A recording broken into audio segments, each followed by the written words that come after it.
Baik, senang penonton yang dikasihi Allah sekalian, seperti yang saya maklumkan tadi, kita nak menyambung sifat-sifat ataupun ciri-ciri ibadur rahman.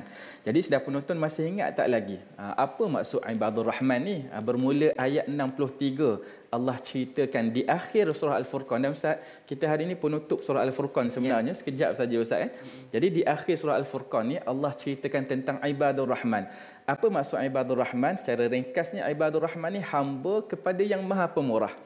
Jadi kalau kita lihat dalam Quran ni, bila hamba disandarkan kepada Allah, dia memberi dua makna. Yang pertama makna umum, yang kedua makna khusus. Kita kena tengok konteks ayat tu. Kalau kita kata hamba Allah, sebenarnya orang kufar juga, orang kafir juga termasuk dalam hamba Allah secara umumnya. Tetapi ayat dalam surah Al-Furqan ni konteksnya hamba yang khusus. Iaitu kita terjemah hamba Allah yang special lah. Paling ringkas nak faham ibadur rahman surah Al-Furqan ni, hamba Allah yang special, yang mana Allah redha dia dan pasti dia masuk syurga.